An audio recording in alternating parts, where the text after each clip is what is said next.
Welkom by Jaco Kwadraat, die potgooi waar ons oor finansies praat en die finansies, Jaco, wat ons elke dag raak.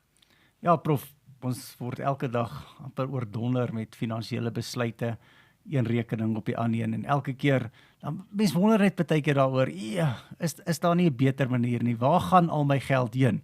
En vandag is een van daai onderwerpe. Jaco, ja, want ons is albei geseën met meer as een kind, party meer as ander. Ek moet nou my woorde baie mooi kies oor geseënd, prof, want geseënd is definitief 'n seëning, maar as dit uit 'n finansiële oogpunt uitkom, weet ek nie of dit die beste besluit is nie, maar dalk later. Ja, Jaco, hoe moet jou kinders nou voel? Prof, ek sê mos uit 'n finansiële oogpunt uit.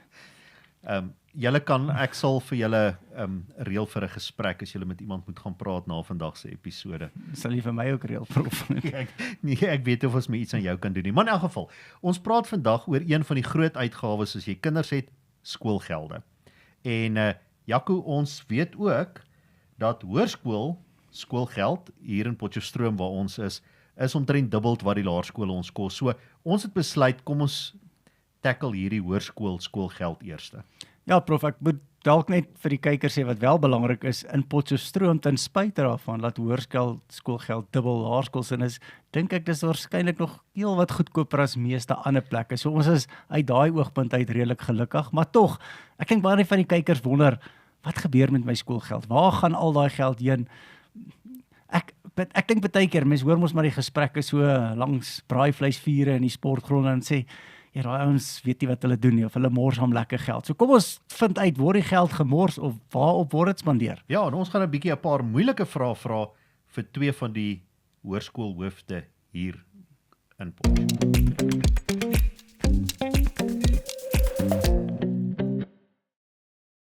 Goeiedag, dis altyd dag. Goeiedag en baie welkom by ons podcast en vandag gesels ons skoolgeld. En Jaco, dis vir my baie lekker om twee skoolhoofde van Potchefstroom hier saam met ons in die ateljee te hê. Morney Smit van Hoërskool Ferdinand Posma en PW van Aswegen van die Hoër Volksskool Potchefstroom. Ek wil net noem, ons het ook die waarnemende hoof van die Hoërskool Gimnasium genooi, maar hulle kon dit ongelukkig nou nie maak vir vandag nie. Maar ja, ons is bly dat julle twee manne hier is en hooplik gaan julle vir ons kykers, ons luisteraars 'n bietjie kan agtergrond gee oor skoolgeld en hoe dit werk en dat ons as normale mense, as ouers dit bietjie beter kan verstaan. Prof, ek dink net voor ons begin moet ons dalk net 'n vrywaring of 'n disclaimer soos die Engelsman daar stel, want ek en jy is albei betrokke gewees by skole se finansies. Ek is op die BL van Mooirivier, Laerskool Mooirivier, so ek het so 'n bietjie, kom ons sê, binnekennis daar, en jy was op die BL van Hoër Volksskool, wat jy ook so 'n bietjie gesien het hoe werk die binnekant van die finansies. En ek dink dis belangrik vir die luisteraars en om te weet dat hoe hierdie fondse bestuur word, hoe word daar besluit oor wat is skoolgeld, waarvoor word die skoolgeld aangewend. Ek dink baie keer dink mense, dit gaan sommer maar net lekker by 'n skool en die ouens doen wat hulle wil, en dis eintlik glad nie die geval nie. My ervaring is, sente word 2 of 3 keer omgedraai, daar word mooi gedink oor alles. So ek dink dis hoekom ons die kenners hier in die ateljee, die ouens wat op die ou end eintlik maar pa staan vir alles.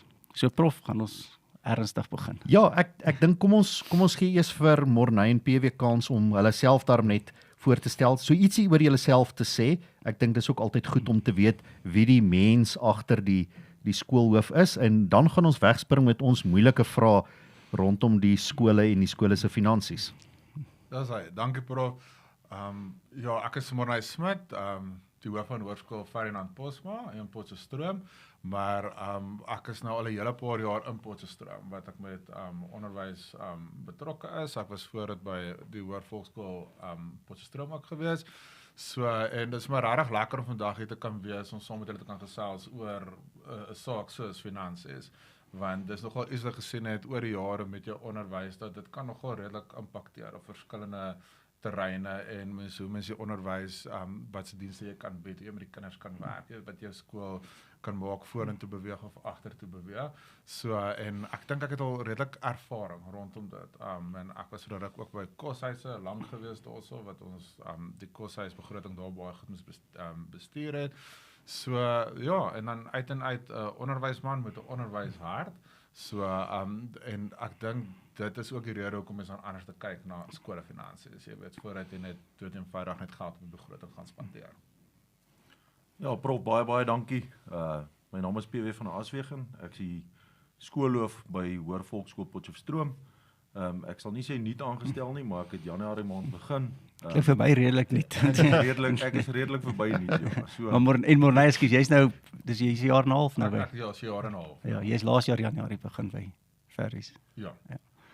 So ek kom glad nie uit 'n onderwys agtergrond uit nie. Ek kom uit 'n finansiële bestuurs agtergrond uit. So ek het so vir 8 jaar eers in die finansiële sektor gewerk. Ek was 'n rekenmeester gewees. O, ja. So ons is nou 3 rekenmeesters hier op die tafel, die arme luisteraars. Dis hoekom ons nie grappies mag vertel nie, want niemand gaan dit vat. Maar jy's 'n wiskundige om dit so 'n bietjie te breek, maar ek weet nie of dit meer opwindend is as rekeningkunde nie. Ekskuus PW. So nee, dis doodreg Jaco. So ek kom uit 'n finansies agtergrond uit en ek het 2009 het ek begin skool gee en ek is nou al dis nou my 6de jaar wat ek skoolloof is. Ek was eers by 'n platlandse gekombineerde skool, ook met 'n koshuis, was ek skoolloof gewees van 2000 af en ja, ek dink finansies soos wat Morne nou reg gesê het is dit kan 'n groot impak op 'n skool hê. Ek dink die hele skoolomgewing het in die laaste 15 jaar totaal en al verander. Jy kan nie 'n skool bestuur soos wat jy gewone skool bestuur het vroeër jare nie.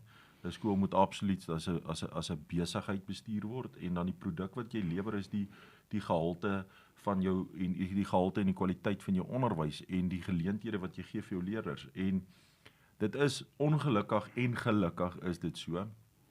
Ek sê nie altyd dat finansies of geld dan monetêre waarde geleenthede koop nie, maar as jy blootstelling wil gee vir leerders, ek vat nou 'n voorbeeld, as ons op 'n dag moet gaan rugby speel, byvoorbeeld in Tzaneen teen Marenski en nou ou vat 3 busse soontoe, 4 busse soontoe, dan kos dit die skool R120,000. Wat uit die skool se begroting uitkom. So net in agtergrond dis wat ek op hierdie stadium wil sê. Dankie vir die voorreg dat ons hier kan wees. Ja. En dankie dat ons kan 'n bietjie van onsself kan deel. En as ons dan vir iemand goeie raad kan gee uit ons ondervinding uit, dan is dit goed. En as iemand vir ons dalk goeie raad kan gee, dan is dit ook goed. So ons sien baie uit na die podcast. Daar's hy, baie dankie. En ek is seker Jaco hy's 'n baie beskeie persoon, so hy sal sy raad met vreugde uitdeel, definitief. Dankie Jaco. Ja, jy weet nie altyd of dit goeie raad is nie. Nou ja, kom ons begin by met eers so bietjie weg van die finansies af dalk. Die Bella-wet of die SASSA Schools Amendment Act en die regulasies wat nou afgekondig het. Hoe sien julle dit en die impak wat dit moontlik kan hê op julle onderskeie skole? Wel, as ek moet sê is prof, ek dink nie noodwendig dat ons soos wat eintlik in die media uitgemaak is, dat ons rondom die gewysigde skolewet noodwendig sleg is, né? Ek dink daar's heelwat goed in die gewysigde skolewet wat ek dink wat baie goed is en wat ek regtig sê skole moet verwelkom. Ek dink vir al die deel rondom finansies, voel dit maar is baie meer gerig eintlik om deursigtigheid te bevorder, wil ek sê as mens gaan kyk na die wetgewings wat byvoorbeeld rondom dit is. En ek dink net op die einde van die dag, dit is maar met enige iets wat nuut is, beteken dit moet ons op ons tone hou. Dit beteken ons moet kyk na moontlike uitdagings wat uit die gewysigde wetgewing bijvoorbeeld na vore kan kom. En hoe kan mens dit op die einde van die dag, hoe kan mens dit bestuur? Maar ek dink baie belangrik, hoe kan ons proaktief kan mens byvoorbeeld gaan optree? En ek dink as mens ook gaan vir mekaar moet sê rondom die gewysigde wet, moet ons sê dat redelik baie van die dinge in daardie wetgewing soos al redelik voorheen in howe getoets. So daar was al hofuitspraak as we kyk byvoorbeeld na die Pakisa saak, na die Herovinia saak waar byvoorbeeld was. So dis ons hofuitsprake wat reeds gelewer is. Dit was nie regtig iets niets nie, maar ek dink dit is net eintlik nou baie meer net jy weet eintlik ek dink net beter verwoord. Kom ons stel dit so in die skolewet en ek dink om dit baie duideliker te kan maak. En dan iets waaroor ek byvoorbeeld vanoggend met my personeel gepraat het, is byvoorbeeld as ons kyk byvoorbeeld na lyfstraf en ek dink PW sou so saamstem is dat baie mense het altyd lyfstraf net gesien as 'n fisiese aktiwiteit wat plaasvind, maar hy is eintlik nou so wyd omskryf op die einde van die dag. Jy weet want daar is dalk onderwysers aan buitekant wat nog altyd kon ons bereik het, jy weet om 'n kind te kan, jy weet verkleineer, jy weet of jy weet daai te begoedjies. En ek dink net dit gee vir jou 'n beter raamwerk waarbinne mense kan beweeg en wat ook dan onderwysers eintlik kan, jy weet veiliger is. So ek dink nie daar is te veel ek wil sê daar's definitief nie meer nadele as wat daar eintlik hoe kan mense sê voordele is, jy weet rondom die wet. So dit is nou net as ek dit kan sê, jy weet ek dink in die algemeen. Ek kan dalk nou maar net sê en dis beperkte ondervinding. Ons het nou die dag die departement so sessie aangebied oor die finansies en ek moet sê ek het nou nie baie te doen met die departement nie. Ek dink is 'n uitdaging baie keer vir julle. Dit was 'n interessante sessie. Ek het gedog dit gaan 'n uur of 2 ure wees. Dit was 'n 4 ure sessie. En dit was net oor die finansies gedeelte. En die deel wat ek daar uitgekry het is presies net daar sekere goed wat hulle wil eintlik net goed meer deursigtig maak. Dis die gevoel wat ek kry. Want daar is baie ruimte om die finansies van skole te misbruik. En ek dink dit gebeur by baie skole.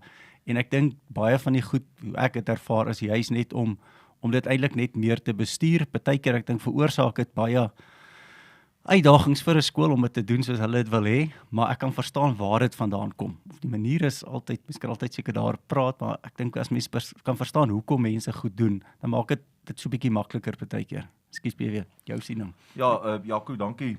Ek stem 100% saam met Morney. Ek dink as jy in die essensie gaan kyk wat die SA skolewet probeer doen, is dit vergemaklik of dit gee rigiede riglyne hoe om skole te beheer en te bestuur. Onthou, finansies in 'n skool is nie die skoolhoof of die beheerliggaam se geld nie. Dit is fisies die ouers se geld. So jy werk eintlik met iemand anders se geld en as 'n ou nou maar gaan kyk, die hele Bella wetgewing het 'n groot voorloop gehad. Ek bedoel 'n hele paar jare terug hoef jy nie eers te gefika het nie vir besighede. So hier is maar eintlik as 'n ou net in finansies gaan kyk, is maar net eintlik om die skole te fika, om hulle die reg te gee om sekere goed te doen en dan om sekere stelsels en maatreëls in plek te sit. Almal ek wil nie sê almal sukkel met bedrog of sulke tipe goed nie, maar daar is altyd risiko verbonde wanneer jy met geld werk en veral as dit met ander mense se geld is. So stem 100% saam met Morney om deursigtigheid te bevorder en dan ook rekenaarskap of eienaarskap te neem van die fondse wat aan jou toegeken word. Dit in op sigself daar's ook groot risiko's aan dit verbonde. So alles in die Bella wetgewing is nie sleg nie. Daar's byvoorbeeld baie geleenthede waar skole nou fondsinsamelings kon hou waar hulle nie voorheen fondsinsamelings kon hou nie. Dis 'n ongelooflike goeie geleentheid. Daar's byvoorbeeld onder sekere omstandighede, daar's byvoorbeeld nou rekenaarskap of eienaarskap wat teruggegee word aan die ouer om te sorg dat leerders wel skool bywoon, daai leerders wat van 'n skoolgaande ouderdom is, en dan eienaarskap te gee aan die onderwysers. Onthou, ons hoofdoelwit is om in die beste belang van elke leerder op te tree. So en ek dink om meer verantwoordbaarheid te gee aan onderwysers en dan ook die eienaarskap en die accountability, as ek dit so kan sê in Engels, te gee aan onderwysers is 'n ongelooflike goeie ding. Natuurlik gaan daar goeie kontroles moet wees wat uitgevoer word rondom hierdie aksies, maar daardie gedeeltes hang van die beheer en die bestuur van die skool af. Ja, baie dankie. Ek dink dis altyd dit is my goed, Jaco, dat ons die balans ook in hierdie gesprek hê, want ek sê altyd vir my studente, elke muntstuk het twee kante. En soos Morney reg gesê het, in die media lees ons baie keer al die negatiewe goed, maar ja, as 'n mens na van die regulasies kyk, dan stem ek saam met julle, daar's heelwat positiewe en opbouende goed wat ook daarin is, en 'n mens moet dit ook in daardie lig sien. Nou Morney, die volgende vraag wil ek eers aan jou stel, sienend dat jy nou al bietjie langer in Potch is. Nou ek en Jaco het al baie daaroor gepraat en ek het met baie ander ouers al gepraat. Ons is in Potchefstroom en ek dink waarskynlik in die omgewing, die dorpe soos Klerksdorp en Rustenburg, regtig bevoorreg om 'n keuse van topskole te hê. Ek sê altyd my kind kan gaan na die hoër of die laerskool toe waar hy gaan tuis voel, want ek het soveel opsies. Is daar, wat sou jy sê is die voor- en die nadele daaraan om soveel topskole in een dorp te hê? Is daar plek vir soveel skole? En dit is nou 'n baie gelaaide vraag. Ek bietjie terug by van die negatiewe goed in die Bella-wet. Wat beteken dit vir die toekoms van Afrikaanse skole? Eintlik is daar plek vir soveel top Afrikaanse skole in een dorp? So Prof Jaco, as ek vir jou kan sê, jy sê dit met 'n reg. Ek dink as mens in Potchefstroom is jy bevoorreg. Jy het regtig 'n ongelooflike keuse van, soos jy nou gesê het, Afrikaanse skole waaruit mens kan kies. Ek het dit by my vorige skool gesê en ek sê dit nog steeds, dat as jy as 'n ouer jou kom sien, jy weet 'n ouer wil graag jy weet 'n kind inskryf in 'n skool. As jy gaan kyk byvoorbeeld na al die skole met Afrikaanse komponente wat byvoorbeeld is in Potchefstroom, is dat daar is geen skool wat jy byvoorbeeld kan sê is swakker as 'n ander skool nie. Jy moet regtig gaan kyk by watter skool voel jy, maar weet jy wat, hierdie is nou eintlik 'n skool wat vir my soos 'n familie gaan wees, iets waar ek gaan tuis voel. Dis soos klomp karre, né? Jy weet soos jy kan met 5 verskillende karre sit, jy weet almal is ewe funksioneel, almal is ewe vinnig, jy weet, maar jy het tog jou voorkeur, jy weet, nou wat se kar jy wil gaan kyk. Ek dink die absolute voordeel daarvan is, kom ons begin eers by die voordeel, is dat ek dink ons hou mekaar op mekaar se tone.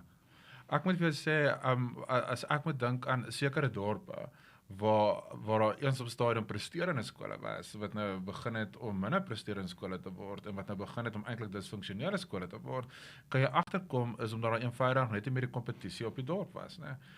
So dis altyd goed, ek dink, as daar 2 of 3 skole op mekaar se voorstoepe is, wat jou bietjie op jou tone kan hou, wat kan seker maak, maar weet jy wat, kom ons maak seker byvoorbeeld ons standaarde gaan, hè. Ek dink as ons kan sê in Potchefstroom, as ek 'n paar voorbeelde kan noem, ek dink almal sien altyd vreeslik uit na die Volkie Gimmie naweek. So wat doen dit? Die kinders weet dat dit is 'n naweek waar die gemeenskap bymekaar gaan kom. So wat beteken dat die kinders wil seker maak tydens daardie naweek dat hulle byvoorbeeld sport op 'n baie hoë vlak kan lewer en op 'n baie hoë vlak kan deelneem. En die afrigters wil seker maak dat die spelers op daardie vlak afgerig is en gekondisioneer is. So as daar byvoorbeeld nie iets soos dit was nie, sy skole byvoorbeeld gesê, maar weet jy wat, ek dink ons hoef nie deel te neem. Verstaan, ek dink ons hoef regtig die kinders jy weet te ontwikkel jy weet op 'n sekere vlak, né? As ek gaan kyk byvoorbeeld in terme van akademie, verstaan, so ons by Fad is nogal redelik, ons wil nie ons akademiese voorsprong weggee nie. Dat was nogal baie interessant, jy weet, insette vanuit die gemeenskap, maar as jy vat byvoorbeeld onlangs, toe die SOS skole, hulle top 20 skole in Suid-Afrika aangewys het, Verdies en Gimmies, altyd in dieselfde dorp. Een is 14 en een is 16, waar gebeur dit in ander dorpe? En die rede kom dit gebeur het, is juis, omdat ek dink ons mekaar die hele tyd op mekaar se tone wou. So een skool wil nie regtig afsteek teen 'n ander skool, maar die belangrikste is, ek dink net op die einde van die dag, dit moet nooit ten koste van kinders wees, né? Dit wat jy in jou skool bied, moet regtig wees om die kind te kan ophef, om die kind te kan ontwikkel. En ek dink regtig as mens bietjie kompeterend is, dan maak dit dat mens byvoorbeeld kyk na innoverende metodes, jy weet, kreatiewe goedjies, jy weet wat nie noodwendig daar sou gewees het as die kompetisiefaktor dalk, die gesonde kompetisiefaktor noodwendig daar was, né? Die nadeel is presies nou eintlik weer dieselfde voordele kan weer tot dieselfde nadele lei. Want as ons byvoorbeeld sê ons as skole wil die hele tyd kompeterend bly en ons as skole wil seker maak ons bied regtig gehate onderwys en opleiding en afrigting, dan moet jy onthou ons steun eintlik baie swaar op ons menslike hulpbron. Ons steun baie swaar op ons afrigters, op ons personeel. En ek dink iemand het nou my gevra, hoekom is dit so dat onderwysers deesdae voel hulle brand vinniger uit as wat byvoorbeeld 10 of 15 jaar terug gelede sou gevoel het.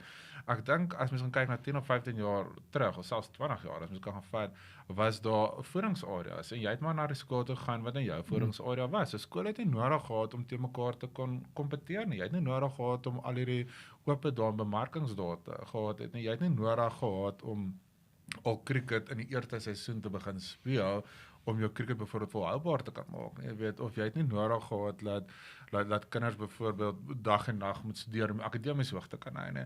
So ek dink op die einde van die dag die kompetisie is goed, maar ons moet ook mekaar sê dit kan tot voordeel wees van die gemeenskap, maar op die einde van die dag voel dit vir my as dit kom om die kompetisie te kan volhou, die gesonde kompetisie te kan volhou, moet ons weet op die einde van die dag ons gaan baie swaar steun op ons menslike hulpbron en dit kan nog op 'n partykeer maak dat onderwysers op die einde van die dag baie meer buite kan die klaskamers is wat dit dan eintlik binne kan die klaskamers is. Definitief, ek moet sê, juis met die Gimmivolkie naweek, was dit vir my eintlik, daar was so lekker gees in die dorp gewees. Ek onthou, ek met my kind se rugbywedstryd gaan kyk en ons het omtrent 15 minute gestap. So, daar was net die parkering naby nie en ek dink dit is goed absoluut vir 'n gemeenskap. So PW, jy's nou 6 maande in Potchefstroom en het hierdie, ek wil amper sê, kompetisie dalk nou eerstens al ervaar. Jou kommentaar of gedagtes hieroor? Ja, prof, weer eens, ek dink uit my oogpunt uit 'n besigheidsoogpunt uit, wil ek sê, as daar nie goeie kompetisie tussen die skole is nie, dan die heel eerste ding wat gaan val is jou besighede in die dorp. So jou ekonomiese groei binne in die dorp en binne in die gemeenskap gaan van so aard word dat dit heeltemal dormant gaan word. Want onthou, waantoe vat jy jou voertuig om gediens te word? Daar waar jou kind in die skool is. Waar gaan koop jy jou voertuig se kar, se bande? Daar waar jou kind in die skool is. En dis eintlik 'n simbiotiese proses waar die gemeenskap en die besighede die skole ondersteun om uitnemend teen mekaar te kompeteer. Die groot positiewe ding daarvan is as ons mekaar help. Ek is 'n ongelooflike groot voorstander vir moedertaalonderrig. Ons almal weet Afrikaans vier vanjaar sy 100ste verjaarsdag ook. En ek is 'n baie groot voorstander vir moedertaalonderrig want ek voel daar is 'n plek vir dit in skole, in universiteite, in ons land en in ons kultuur. So wanneer Afrikaanse skole en skole teen mekaar mededing en dit word uitnemend gedoen, daar is nie venynige kompetisie of skole wat mekaar se leerders by hulle afrokkel nie. Dan glo ek, dan kan daar 'n simbiotiese proses wees of 'n samewerkingsooreenkoms wees. Want op die ouene van die dag, soos wat julle tereg gesê het, Potchefstroom is, jy kan enige skool kies vir jou kind en daar gaan regtig waar moeite gedoen word. En op die ouene van die dag is ons almal interafhanklik van mekaar. Elkeen het sy uniekheid, elkeen het sy eie spesiale behoeftes en elkeen ontwikkel sy leerders op 'n spesiale manier. Ek dink wat die uitdaging is vir skole is om daardie spesifieke nismark te kry waar jy jou kinders kan of die leerders kan afrond en waar jy hulle fisies kan groot maak vir die samelewing daar buite. My grootste droom by volksskole is dat ons kinders en leerders sal gereed kry vir die samelewing daar buitekant. As 'n ou gaan kyk byvoorbeeld na die behoefte en die tekort aan sekere werkspesifikasies of werke in Suid-Afrika, dan moet ons daai behoefte kan aanspreek. As ons dit nie kan regkry nie, dan moet ons mense kan inkry wat ons kan help en vir ons kan sê, luister, so dit is hoe ons dit gaan aanspreek en dit is wat ons gaan doen. So ek dink ons is regtig waar goed op dreef daarna en ek glo ook so die ander skole in die dorp. Elkeen het sy eie spesifieke nismark. So stem saam op, jy kan enige skool gaan kies. Iemand het nydag vir my gesê, jy weet, daar is geen voertuig wat so sleg ry soos die een wat jy nie wil hê nie. Ja. So as jy na 'n skool gaan kyk en jy pas in daai skool se kultuur en sy struktuur en die waardesisteem, ek glo in 'n absolute goeie waardesisteem, want dit is deel van burgerskap wat ons ingeburger wil hê by volksskoolleerders. As ons dit kan regkry om vir daardie leerders 'n goeie waardesisteem te gee en dan hulle toe te rus om toekomsgerig 'n verskil te maak as wetsgehoorsame burgers van Suid-Afrika, dan het ons die pot aan die kook. Ek het so al 'n opvolgvraag hierso. Jy's oor Afrikaanse skole. Ek dink ek het ergens gehoor daar's nog 6 of 7 Afrikaanse skole in die Noordwes provinsie, waarvan 2 in Potch, 2 in Klerksdorp en dan dink 2 in Rustenburg. So ek weet nie of dit 6 of 7 is nie, maar en Pretoria, Pretoria is amper die groot, kom ons noem maar die Afrikaanse Mekka van Suid-Afrika. Johannesburg dink ek is nie so groot nie. En daarso is plek in skole 'n groot probleem. Mense kom van eintlik sê maar reg oor die land, maar verskies die noorde van die land soontoe. Hoeveel kom ons noem dit kinders buite Potch kom na skole toe, en ek dink waar ek eintlik wil by uitkom is, kyk, ek het gesien ons sal nou praat oor ander bronne van inkomste, maar as ons skoolfonds kyk na, is die enkele item wat die grootste impak het op skoolgeld is aantal leerders. As jou skool kan vol wees, as jy ewe skielik 100 leerders het, ek meen jou hulpbronne word nie soveel meer nie, maar jou inkomste word baie meer. Hoeveel kinders trek ons van buite en dink julle dit voel vir my ons staan op die punt om te sê ewe skielik gaan daar 'n vloei van kinders wees na ons skole toe, want daar's nie plek in die stad nie. En die platteland, daar is nie meer Afrikaanse skole nie en ons skole doen goed. Gaan daar iets gebeur dit alreeds? Mis ek iets? Definitief. Jaco, ja, net om by jou aan te las, toe ek in die Vrystaat onderwyssysteem was, het 'n persoon wat nou lankal in die onderwys is, het my eendag vertel, hy's 'n eindeksamen merker, hoofnasiener. So hy het van 1994 af, was hy, 1992 was hy 'n nasiener gewees, en hy het Afrikaans vraestel 3 nagesien. So hy het vir my vertel, in 1992 was daar so, het hulle tussen 13 en 15.000 Afrikaanse vraestelle 'n jaar gemerk. En in 2019, toe merk hulle 3.450 in die hele Vrystaat. So dit gee vir jou aanduiding dat daar letterlik ontvolking van die platteland is. Jy kan maar gaan kyk na klein dorpies waar daar nie meer standvastige skole is nie. Die dorpies het heeltemal vervalle. As ek nou Afrikaans spesifiek praat, van Afrikaans. In Potchefstroom dink ek definitief daar's geleentheid vir daardie, maar ek wil weer by my vorige stelling aansluit om te sê dat daardie nismark wat jou skool bedien, die tipe leerder moet akkommodeer en huisves en weliswaar groot maak vir sy naskoolse loopbaan, het sy dit in watter beroep ook al dit mag wees. So ek dink definitief daar's 'n groot behoefte daaraan. As jy gaan kyk, ek dink 'n groot skool in Pretoria, ek weet nou nie of ek die naam mag noem nie, maar hulle is op tot 835 met 536 graad 8 leerders. Ja. Jy weet net vir graad 8. Dis omtrent Ja, dit is nog wel ek dink wat ek ook die laaste tyd redelik nogal gesien het, is hierdie interstedelike semi-migrasie wat eintlik plaasvind in terme van skole. As ek bijvoorbeeld nou vat, soos ons bijvoorbeeld in 1 maand omtrent 600 aansoeke gekry. Ek kan net 100 graad 8 se volgende jaar plaas. So al klaar is daar 500 ouens wat jy nie kan plaas, né?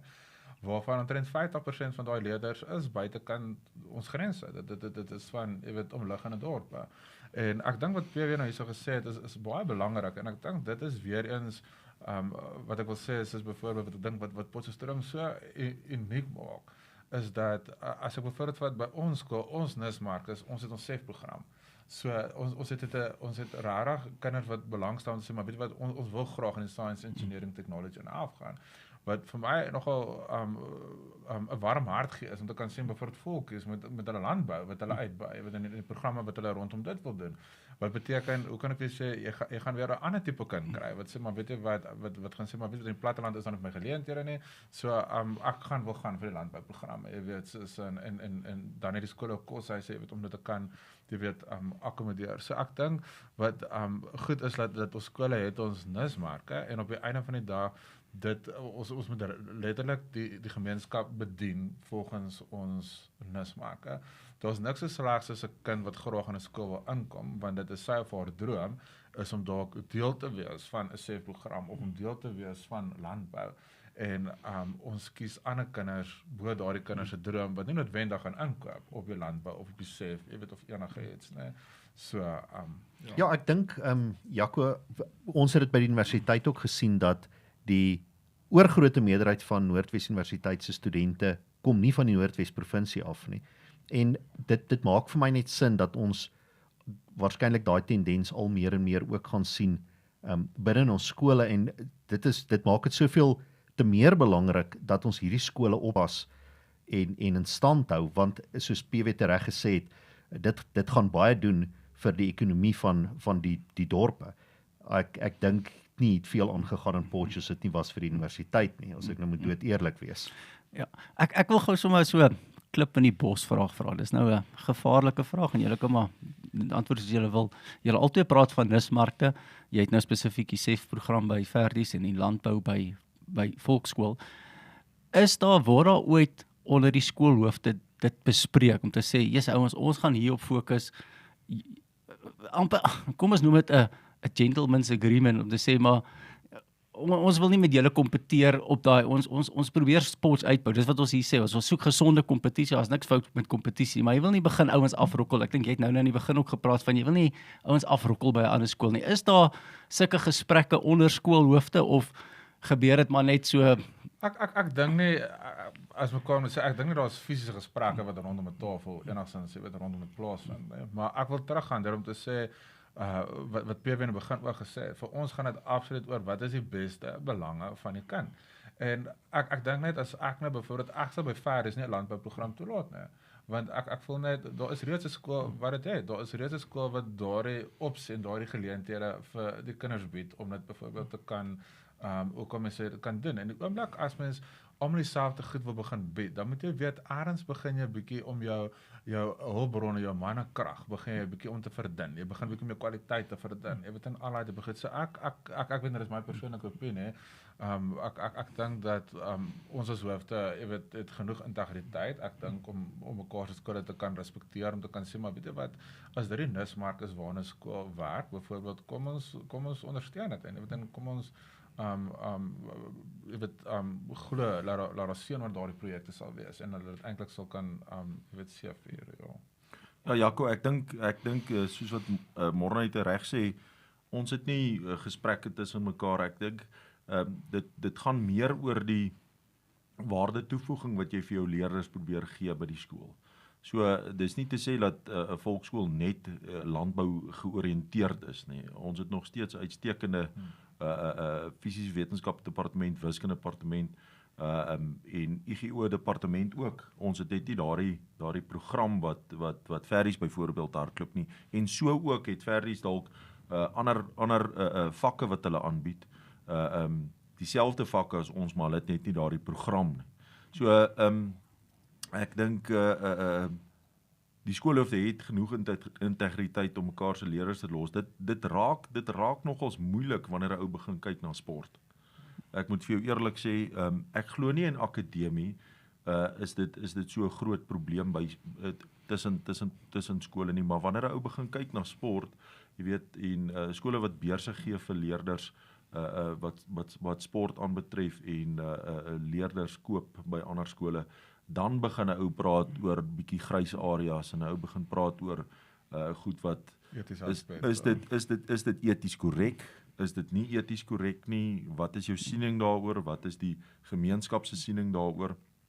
So by ons glo ons absoluut in die ontwikkeling van 'n kind. Ons sê nie noodwendig dat 'n kind of 'n leerder wat onder 13 kruimweek argumentsodalwe gespeel het, gaan onder 18 kruimweek speel. Ons glo daarin om terug te ploeg in elke liewe leerder wat deelneem aan 'n aktiwiteit, sodat ons om die regte geleenthede kan gee, maar ook die regte ondersteuning kan gee, sodat daardie kind tot sy volle potensiaal kan ontwikkel. En as dit daardie leerder se potensiaal dan is, om 'n tweede span te speel in matriek, dan is dit sy potensiaal, dan het ons geslaag in ons doelwit. So, ek sê altyd ek rig self persoonlik rugby af, so ek rig die tweede span by Volksskool af, en ek sê altyd vir my seuns wat ek afrig, sê ek vir hulle, manne, 15 boeties wen altyd 15 sterre. Want dit is so. Rugby is nie 'n individuele sport nie, dis absolute spansport. En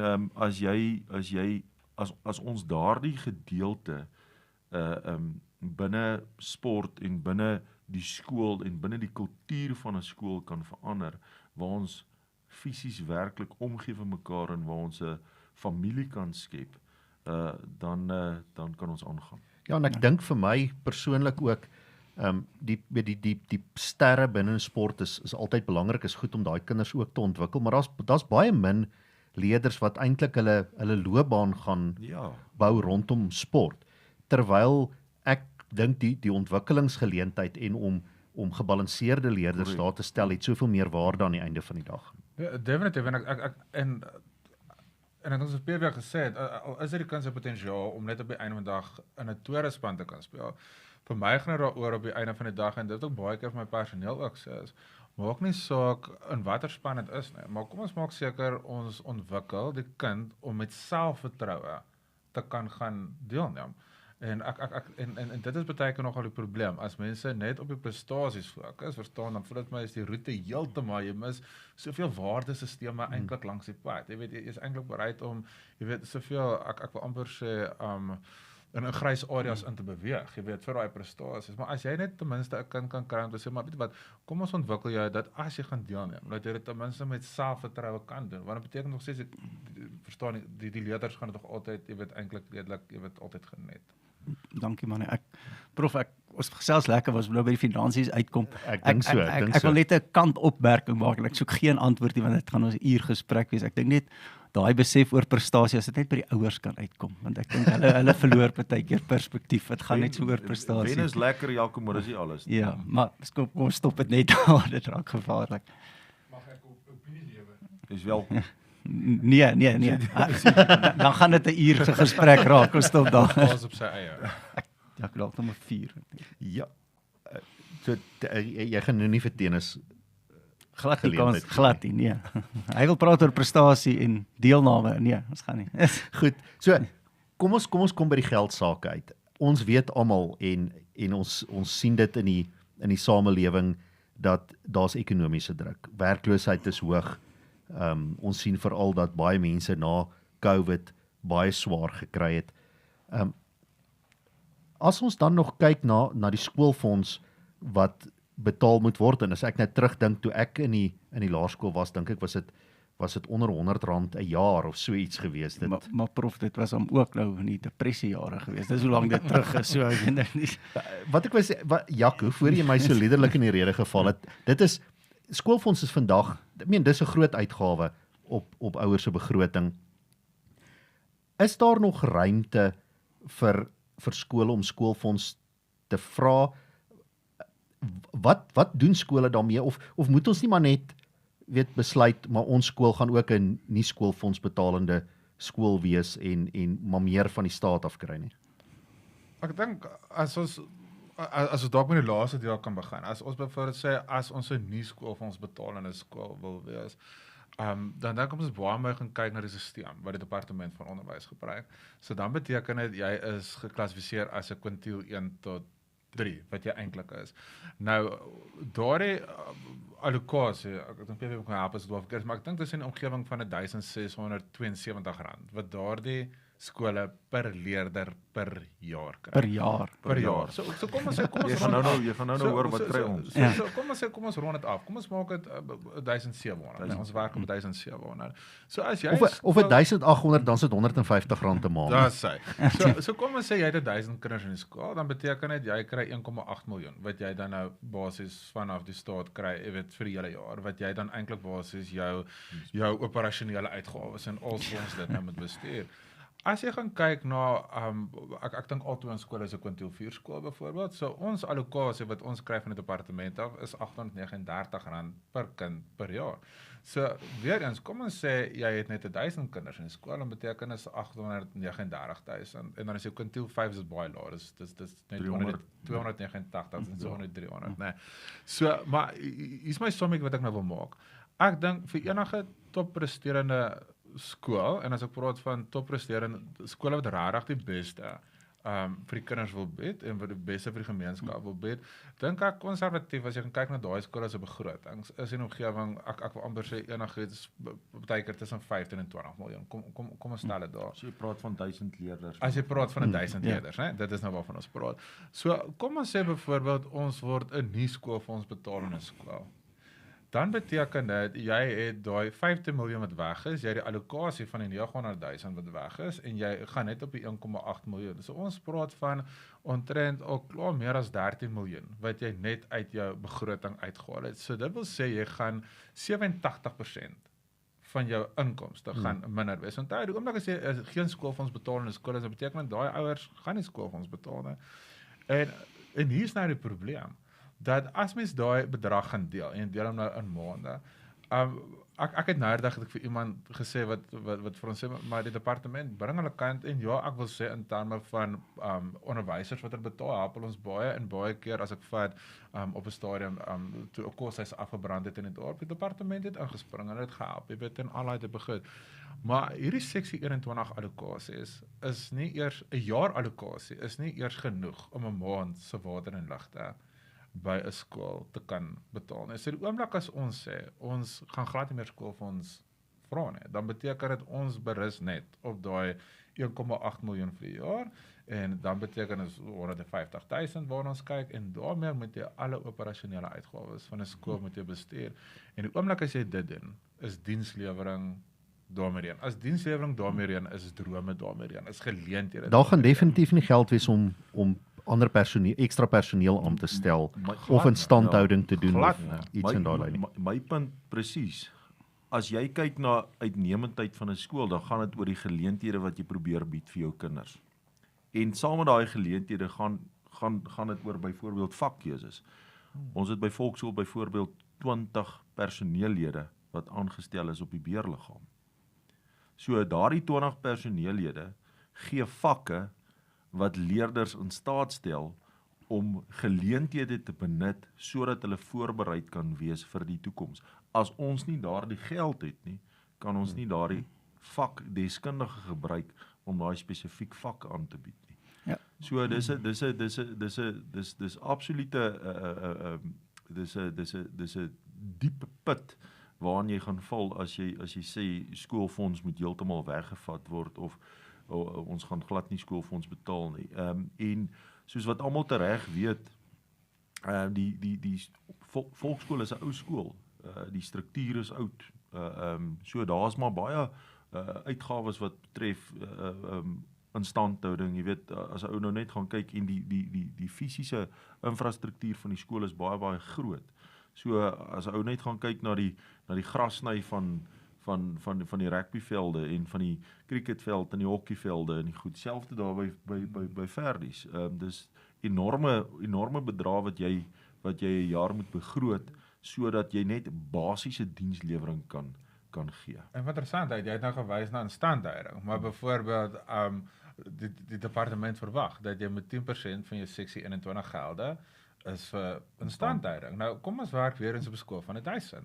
As jy R839 per kind kry, soos R839,000 vir die jaar, werk op 10% van dit, so jy het omtrent 80,000 het jy vir instandhouding om te kan doen.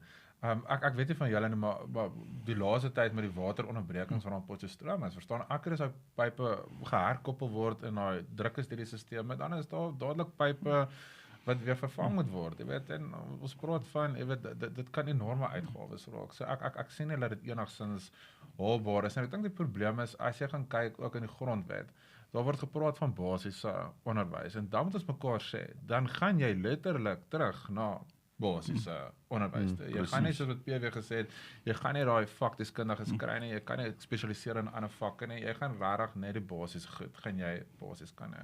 En jy gaan, ek neem aan, ook nie verskriklik baie buitemuurse aktiwiteite kan aanbied nie, want PW het nou genoem wat kos busse. Hoe gaan jy leerder vervoer akkommodeer? Hoe gaan jy net gewone ding soos sportdae, hoe gaan jy dit reël? Ons praat nydag die mediese personeel wat ons by 'n sportdag moet hê, kos jou die omgewing hang af hoe groot jou sportdag is, maar in die omgewing tussen 8 en 21.000 rand per dag. So en as jy nie daai mediese personeel by op jou terrein het in 'n sportdag nie en daar gebeur iets en daar's niemand wat kan help nie. Jy weet, skeieregters, rugby skeieregters is R3,000 'n dag. En dis goed wat ons het nie beheer daaroor nie. Ons kan nie die prys vasmaak en bepaal nie. Dis fisiese standaarde wat daar gestel is. Ja, Ek dink net, jy het nou gepraat bijvoorbeeld van, as jy praat van jou nood, jy weet, of die mense wat mense kry, daar was al vorige litigasie, jy weet, oor beserings wat gebeur het, en daar was nie voldoende mediese ondersteuning gewees nie, so, jy kan nie eers meer op dit gaan en sê, okay, kom ons komprimeer nou, en ons gaan vir 'n goedkoper opsie, nie, jy weet, en dit is, wat Pepe reg gesê, dit is, nou, as jy vat, daai 150.000, vat als van daar af, jy weet, dit is nie volhoubaar, en dit ons gaan dit kan maak, nie. En ek dink, ons wat al twee in die finansies is en weet hoe lyk die begrotings van skole, en ek dink nie dit verskil drasties nie, maar tussen 60 en 70% van die begroting gaan net vir personeel. So die BL personeel wat jy nou gepraat het van. So ek kan nou sê by Laerskool Mooirivier waar ek op die BL is, dis wat die geval is. So ek sê altyd, ons beheer eintlik net 30% van die uitgawes. Die ander 70% kan ons amper niks aan doen nie. Dit gaan om daai ekstra personeel, om kleiner klasse te hê, jy het gepraat van ekstra vakke. En ek dink dis wat die mense moet besef. Daai ekstra wat jy betaal is 'n groot gedeelte gaan van personeel. So daar's min om meer nog te speel om al die ander goeders te doen wat mens wil doen. Ek het vanoggend gesê vir my personeel, so grappie, ek het dit op sosiale media gesien. Iemand het 'n foto gestuur met merkwerk. Toe sê die dame, maar daarop neergekom, trou met 'n onderwyser, want hy gaan nie tyd hê om op jou te verneek nie. Hy gaan besig wees om te maak met al die merkwerk. Maar die eerste wat ek toe nou optel is, dan staan in graad 8A en dan in hakies 55. Dis soveel kinders in daai klas is. Jy weet, en dan die volgende klas, ek dink die kleinste klas tussen daai graad 8 klasse was 49. En ek dink aan myself, en weer eens, dis nie die beste belang van die kind, nee. Jy kan nie, ons almal sit in 'n land wat ons almal gaan en sê, maar kinders sukkel met wiskunde, jy weet, en die vingers gaan na wiskunde toe, maar wiskunde is een van daai vakke, as jy ook nie individuele aandag kry, as jy nie binne 'n klein groep, jy weet sekere konsepte gaan aanspreek, dan gaan jy probleme, en ongelukkig, goed soos hierdie gaan ons nie toelaat om kleiner klasse te kan hê, nee. Ons gaan nie daai ekstra personeel kan aanstel rondom dit, nee. Ek het nou ook gesê, dit gaan vir ons oor kwaliteit onderrig. En kwaliteit onderrig is presies wat die woord sê. Dit gaan nie oor kwantiteit nie. Dit gaan nie oor hoeveelheid nie. Dit gaan fisies oor die kwaliteit onderrig wat ons probeer gee by 'n skool. En as ons val in die kwaliteit van ons onderrig, dan gaan ons val in die kwaliteit uitsek wat ons gee aan die einde van die dag ook. As jy na 40 plus kyk, ek dink eintlik die norm by hoërskole sal ek sê is 1 op 28. As jy meer as 28 kinders in jou klas het, dan begin jy al reeds, dit begin moeilik raak, om goed aandag te gee aan elke leerder. So as jy 1 op 55 het, as jy dosent, dan is jy nie meer onderwyser. Ek kan nou net sê, iemand het een keer gesê, dan lewer jy net politieke toesprake. Dit is wat mens dan, en ek dink 'n ander ding waarna ons ook moet kyk is, dat, as mens gaan kyk, vir ons skole wat nou al 'n hele paar jaar oud is, volk is nou 100 jaar plus, jy weet, ek kyk in terme van Boysaai, wat ook redelik uit is, die klaskamers is nie gebou daai tyd vir groot is. vir die leerdergetal onderwyser verhouding wat volgens jou PPM's deesdae bepaal word. En so as die departement vir jou sê jy moet werk op 'n verhouding van kom ons sê 1 tot 35, maar jou klas se kapasiteit is nie dit nie, dan word jy genoodsaak om te sê maar jy gaan met ekstra personeel aanstel, jy weet, om daardie kinders na ander klasse te kan, jy weet, akkommodeer. So vir my die prosesse werk so klein bietjie jy weet, te mekaar. En prof, as ek dalk net met een punt kan afsluit, jy het nou gevra rondom as ons dalk nie skoolfonds betaal in skool. Ek onthou so hele ruk terug toe was by 'n ander skool, toe kom 'n ma na my toe en sy vra my, sy wil graag 'n kind in hierdie skool inskryf. Nou die kind is reeds ingeskryf in 'n ander hoërskool, so wat beteken die kind het al klaar 'n plek, so dis 'n noodsaaklikheid dat die kind nou moet aanvaar, né? En dis ek maar ook maar sê, maar hoekom wil jy graag die kind nou so ver skuif en al daai te begin? Toe sê sy vir my, nee, in hulle skool is daar byvoorbeeld, daar is nie meer 'n heel ruit nie, daar is nie eers meer gras nie, die kinders is 1 tot 60 wat hulle in 'n klas is, dit gaan regtig baie sleg. En toe ek vir haar sê, en rondom die skoolfonds, so die skoolfonds kan bybring, jy weet, in al daai te begin, en toe is dit dadelik, nee, sy kan die skoolfonds betaal, en net daar, dit besef ek, maar dit is die voordeel wat skole het, wat skoolfonds het, jy weet, ons kan proaktief optree om te kan seker maak, dat ons skole nie verval, tot dit wat daai ma op daai oomblik, jy weet, skryf het. Ja, en dit is eintlik hartseer, want dis, weet, President Mandela het gesê, education is the most powerful tool or weapon to change the world, en eintlik faal ons kinders as ons dit nie doen nie. Prof, ek dink dit bring ons by die volgende punt, die hele kwessie rondom maatskaplike korting, wat ek dink 'n groot uitdaging is, en ek dink dit is 'n groter uitdaging vir sekere skole bo ander. Wat is julle uitdagings? Ek weet nie of julle 'n idee het, wat 'n gedeelte van julle begroting word begroot vir maatskaplike kortings plus minus, en ek dink dit sal verskil tussen die skole in Potch nogal. Jaco, net voordat ons hulle kans gee, moet ons dalk net vir die luisteraars die agtergrond skets. So die skolewet bepaal dat as jy nie die skoolfonds kan betaal nie, dan kan jy aansoek doen vir 'n korting by die skool. Dis nie 'n subsidie nie. Die skool staan basies die korting vir jou toe, en dit hang af of dit word bepaal deur jou inkomste en die skoolfonds in verhouding tot die inkomste. So en dan beteken dit maar net eintlik dat daai hapgeld kom uit die skool se begroting uit. Kyk, ja, Jaco en prof, die SA skole het bepaal dit. So ons het nie eintlik beheer oor daai funksie nie. So by volksskool kan ek met trots sê, ons het 'n groot gedeelte van ons maatskaplike kortings kom van die kinderhuis af. En ek sê dit regtig waar met trots, want dit is Afrikaanse kinders wat in ons gemeenskap is, wat volksskool na omsien. En daardie gedeelte is vir ons 'n ingeburgerde waarde, wat ons regtig waar ons voel dat Afrikaanse kinders in ons gemeenskap kan ons nie net so los nie. Ons moet vir hulle kwaliteit onderrig gee, en ons moet vir hulle geleenthede gee met die genoegsame ondersteuning om hulle te ontwikkel, sodat daar vir daardie kinders ook 'n toekoms kan wees. Want ons wil regtig ware toekomsverwagting vir elke kind by ons hê.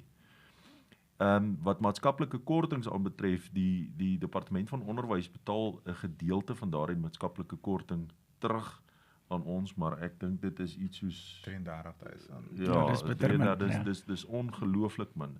So by ons is dit 'n groot hap wat uit ons begroting gevat word.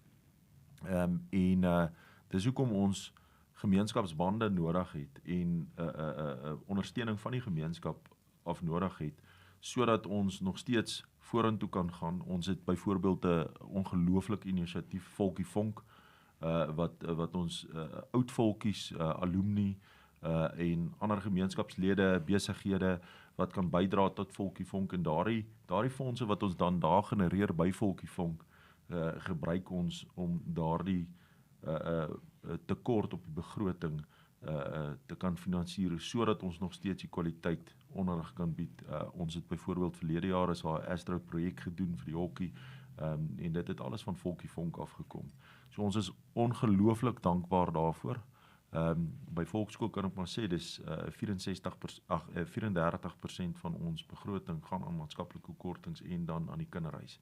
So ons het regtig waar mense nodig en besighede nodig om in te koop by Volksskool, sodat ons daardie tekort kan opmaak en dat ons nog steeds kwaliteit onderrig kan gee. Kan ek gou hier ietsie, en dis iets wat baie name in die hart het. Soos ek sê, ek is by Mooirivier, Laerskool Mooirivier op die BL, en jy het nou gesê, dis lekker vir Volksskool om te kan sê, julle gee terug vir Afrikaans en vir die kinderhuiskinders. Ek het 'n vraag, en ek wil amper Morney meer vra as vir jou.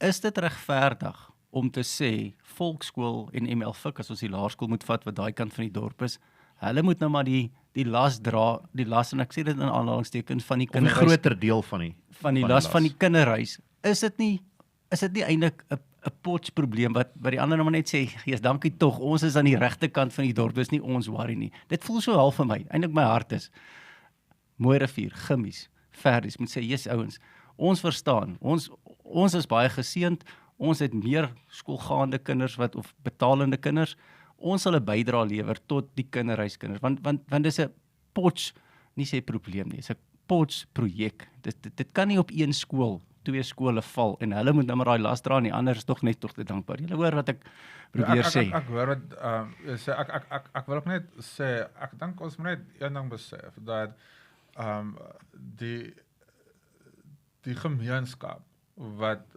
skole 'n paar jaar terug gedoen het heeltemal verander. So as ek moet sê, maak nie saak meer watter skool in Potchefstroom nie. As jy gaan kyk, dit voel vir my Potchefstroom nogal redelik baie woonstelblokke. Jy weet, soos in kleiner behuisingsskema, ek weet in al die begoedjies ook. So ek kan vir die versekering gee, by elke skool het ons mense wat ook aanklop vir maatskaplike ondersteuning, vir maatskaplike korting, jy weet, en al die begoedjies. Dit is so dat die kinderhuis is nog al die jare is dit so dat die as net Afrikaans is, daar die kinders is, jy weet, na volkies toe, en dan Engelse skole, Engelse leerders kies natuurlik, jy weet die ander skole. Maar ek wil sê, ek het nou die dag het ek byvoorbeeld met 1 of 2 ander hoofde gepraat oor skole wat mense ook so nou dink, jy weet, daar is nou nie finansiële uitdagings so van al te begin. En almal is dit met eens dat maatskaplike korting, jy weet, en kwytskeldings by skole is aan die toeneem oral. Want as jy gaan kyk hoe die gemeenskappe verander het rondom die skool, waar die skole op hierdie oomblik tans, jy weet, of en of, jy weet, geposisioneer is. Maar wat ek ook net wil sê is rondom die maatskaplike korting waarvan ons nou gepraat het, is dat baie keer, ek dink die een deel wat ons nie uit die oog uit, jy weet, moet verloor is dat baie keer daai ouers wat na jou skool toe kom, jy weet, hulle wil graag die beste vir hulle kind, hulle het graag die beste drome vir hulle kind, en baie keer voel dit vir my, daai mense se menswaardigheid is al klaar, hoe kan mens sê, is al klaar, jy weet, onder vergroot glas, net vir die feit dat hulle gaan aansoek doen, jy weet, vir maatskaplike korting, jy weet, en al te begin. En baie keer voel dit vir my, daai ouens is regtig bereid om te sê, maar weet jy wat, ek kan dalk nie die volle skoolfonds betaal nie, maar ek kan 'n deel betaal, jy weet, en ek dink net as hulle daai klein deeltjie wat hulle self aanbied, jy weet, al is dit R200 of R300 wat hulle kan aanbied, jy weet, kan dalk in enige skool wees, dan voel dit vir my, dit bring daai menswaardigheid terug, jy weet, net na daai ouer, en ek sê, maar weet ek probeer ten minste iets doen, om my kind, jy weet, byvoorbeeld in 'n skool te kan kry, en om, jy weet, daarvoor te kan, jy weet, te kan betaal, jy weet, en te kan, jy weet, ondersteun, so ek dink nie net, dat dit vir die skole 'n probleem is, maar baie keer dink ek is vir die ouers is ook nie lekker, nee. Ek het nou die dag, met ouers gesels, jy weet, die ouers het letterlik, omtrent 5 kilo's vanaf die skool het geloop tot by die skool. Daar is nie kar, jy weet, of enigiets. So daarom sê ek, die gemeenskappe is nie meer dieselfde gemeenskappe as 30 jaar terug. Jy weet, die sekere skole gaan hê, wat jy gaan sit met ouens wat 100% gaan skoolfonds betaal, nee. Die gemeenskappe het regtig nogal baie verander. Morney, ek wil eintlik aansluit by dit wat jy nou gesê het oor daardie ouers. Toe ek by Volksskool op die BL was ek persoonlik deel van die onderhoude wat ons met die maatskaplike aansoekers gehad het. En dit was, Tennis het ook by 'n paar ingesit. Dit was emosioneel uitputtend, want ek kan met 'n oop gewete sê, 99% van daai ouers sit nie daar omdat hulle daar wil wees nie. Ja. Hulle sou enigiets gedoen het dat hulle omstandighede beter kon wees sodat hulle wel die skoolfonds kan betaal. Hulle is daar omdat hulle geen ander keuse het nie. En soos jy sê, dit is vernederend want jy moet jou persoonlike finansies kom ontbloot om te kan bewys dat jy nie die skoolfonds kan betaal nie. Ja, definitief. En ek dink dat die ander ding is wat ons mekaar moet sê is vir die feit dat ons sit waar ons vandag sit, is nie net noodwendig hoekom ons sê omdat ons geld gehad het, wat ons in posisies aangebring het. Ons het geleenthede gehad en geleenthede het gemaak dat ons kon groei in ons beroepe waar ons vandag is. En ons moet ons enige tyd in daai mense se skoene ook gaan sit om te kan sê maar weet jy wat, hier is dit, ek het 'n rare kind wat geleenthede wil hê, maar ons het nie geld, ons kan nie betaal nie, jy weet, so sin, en jy weet, hoe kan mens help? En ek dink die ander ding, Prof, wat ek ook raak gesien het, baie keer, onthou, skoolfonds is nie net altyd monetêr gekoppel, né? Baie keer is daar ouers wat sê, maar weet jy wat, ek is rarig bereid, jy weet, om te sê, maar kan ek nie iets kom verf nie, kan ek nie byvoorbeeld help om iets te bou nie, jy weet, dus daar's soveel maniere om daai ouers, jy weet, ook te kan, jy weet, te kan akkommodeer, en om te kan En om daai betrokke menswaardigheid en vir hulle te net om gee. weer daai menswaardigheid, ook dan net weet vir hulle te kan terug, ja. Prof, ek dink Ja, ons moet ons begin moet afsluit. aanbeweeg. Kom ons bietjie by, ons het nou baie gepraat oor die skoolfonds en die uitgawes en al die tipe goedjies. Ek wil so 'n bietjie vir julle twee vra om vir ons te vertel, in breë trekke, hoe word skole se finansies, hoe word jou skool se finansies bestuur? Hoe werk die begrotingsproses? Wie is in beheer van die begroting? Hoe word die begroting bestuur en al daai tipe goed? Ek dink net begroting behoefte gaan saam. Ek dink ons kan nie daai twee vir mekaar losmaak en ek dink dis waar die probleme begin. As ons 'n begroting opstel wat nie behoeftes van die skool aanspreek nie.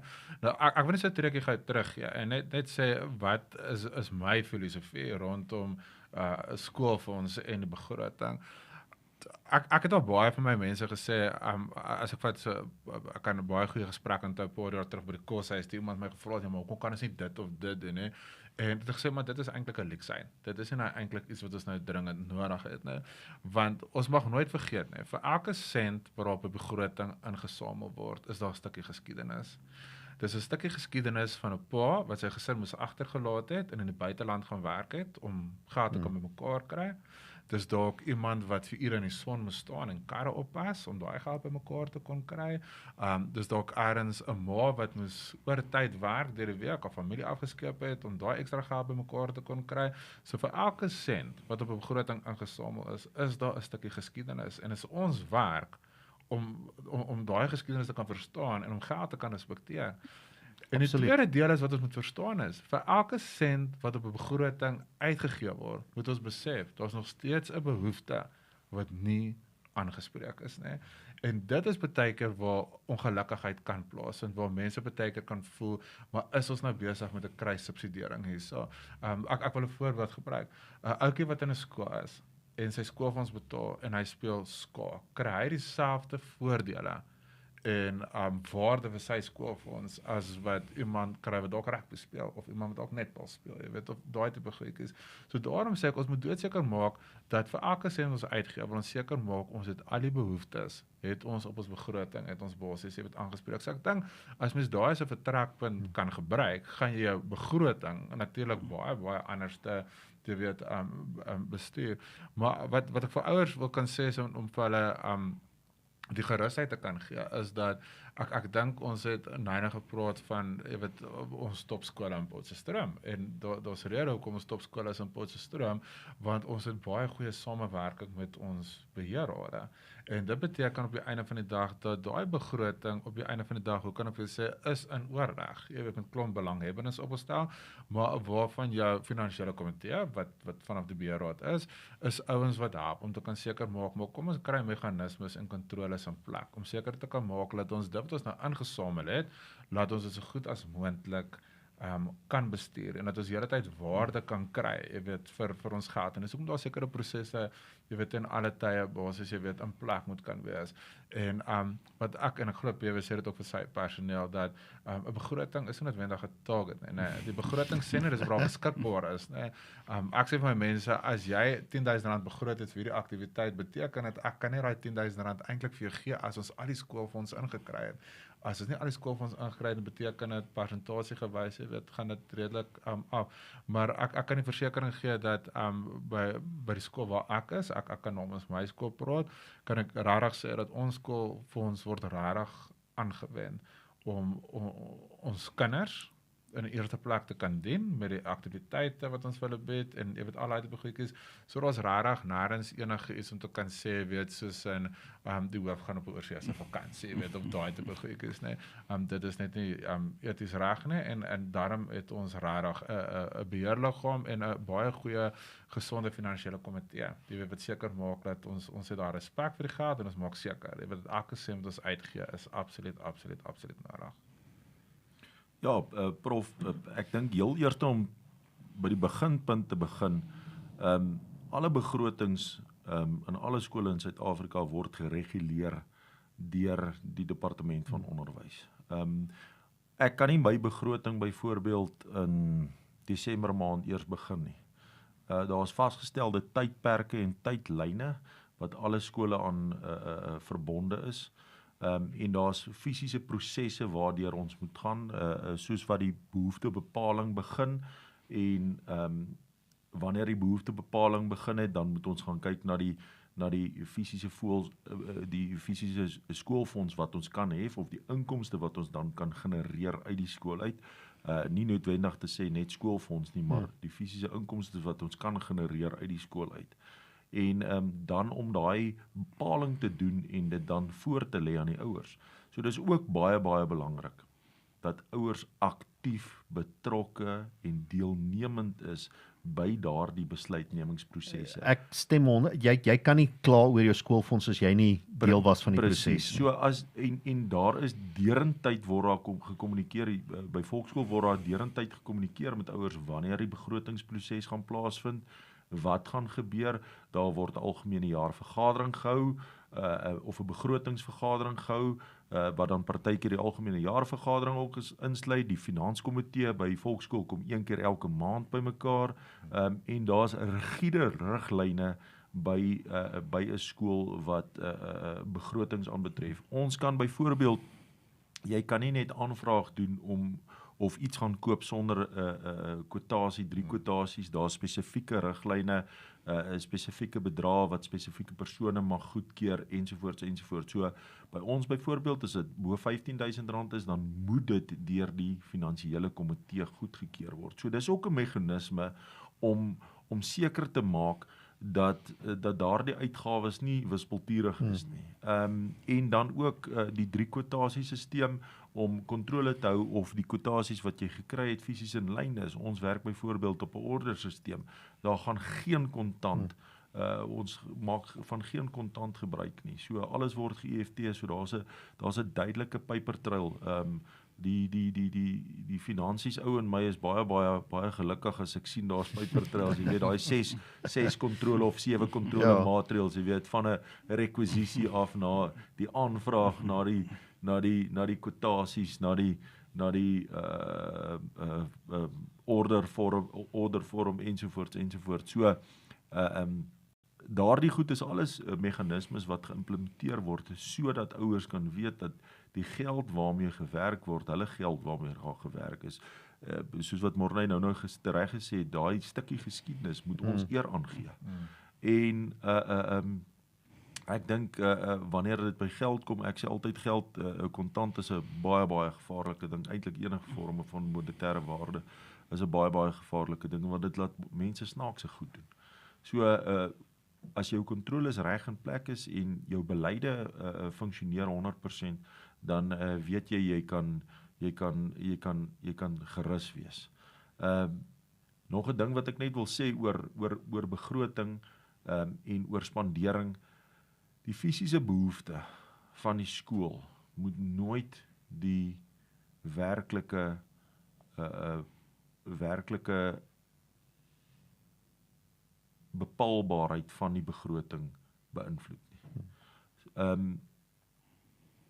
Met dit wat ek wil sê is, wanneer daar 'n fisiese behoefte is by die skool om 'n nuwe cricketklubhuis te bou, gaan daai fisiese behoefte gaan nie dalk altyd uit jou begroting gefinansier word nie.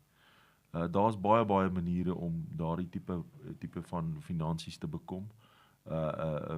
Corporate social responsibility, jy weet, is 'n tipe goed, attestering ensovoorts. So daar's eintlik 'n kragtige bron, elke skool is 'n kragtige bron van wat inkomste generering aanbetref. Mens moet dit net reg bestuur en beheer. As ek dalk net nog iets net van interessantheid kan sê.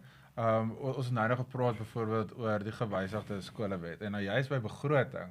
En dit wat ek gevoel het, wat sê by finansies, wat dit meer deursigtig maak. Want in die verlede met jou AGM, of daar 1 of 2 persone was, hy is goedgekeur. Die gewysigde skolewet bepaal nou, daar moet 'n quorum van 10% wees. 10%, ja. En wat vir my is, dit is eintlik goed, want nou is daar baie meer ouers wat jy daar gaan kry vir die eerste een, sodat baie meer ouers eintlik basies by eendag dat hulle basies ingelig is. En ook laat die departement dan vereis dat ons, jy weet, kwartaalliks, jy weet, finansiële verslag, jy weet, ook aan hulle moet, jy weet, kan deurstuur. So ek voel daar is als eksterne meganismes, jy weet, van hulle kant, om te kan seker maak dat ons is almal redelik binne dieselfde, jy weet, raamwerk. En dan iets eiliks ook wat ek gevoel het, wat ek geïmplementeer het by ons skool, maar ek het by Prof Jaco geleer, moet ek sê, is dat as jy die begroting opstel, moet ons ook vir die onderwysers vra, en of die afrigters of die komponentshoofde vra, watter tyd van die jaar gaan jy daai geld nodig hê? Want ons 'n sekere tyd van die jaar dat ons kan agterkom skoolfonds plat 'n bietjie af, waar die ouens 'n bietjie begin, jy weet, swaar trek, wat dit moeilik is, jy weet, om daai geld, jy weet, uit die ouers uit te kry, en dat mens rondom dit al klaar kan beplan, dat jy nie 'n kontantvloei, jy weet, probleem het, jy weet, as daai persoon se aktiwiteit moet plaasvind. So dit maak dit eintlik ook net, jy weet, baie makliker en meer bestuurbaar, dink ek. Ja, en dit hang af van jou demografie van jou skool af en die tipe leerder wat by jou skool is. Ja. Ek vat nou byvoorbeeld die vorige skool waar ek was, is 'n plattelandse gemeenskap, boerekinders, so ons het geweet, hierso ons oestyd, ons gaan eers Augustus maand, September maand kry jy jou geld in, so kontantvloei is 'n baie belangrike ding. Morney, PW, baie dankie vir die tyd wat julle hier saam met ons gespandeer het. Ek dink ons het waardevolle insette van julle kant af gekry. Voordat Jaco vir ons op 'n baie ernstige noot afsluit. Ek ernstig, okay. Enige laaste opmerking wat julle het rondom skoolfonds? Ek dink dat die belangrikste een is dat, ek dink omdat baie ouers altyd kan wonder, soos Prof in die begin gevra het, hoekom skoolfonds. Ek glo op die einde van die dag dat 'n gemeenskap bepaal die tipe skool waar daar gevestig word, maar 'n skool bepaal ook die tipe gemeenskap wat daar gevestig gaan word.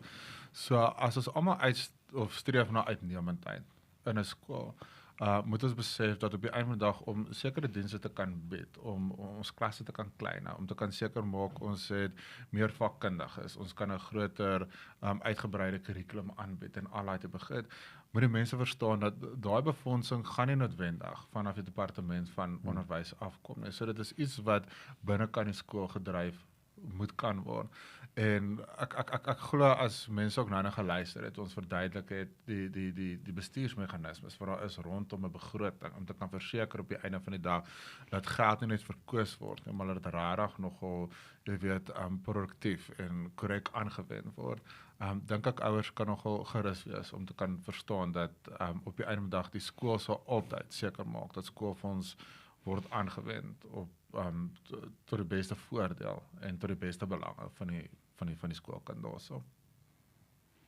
Ja, Prof, heel eerstens baie dankie vir die geleentheid weer eens om hier te kon gewees het en 'n bietjie van ons te kon gedeel het.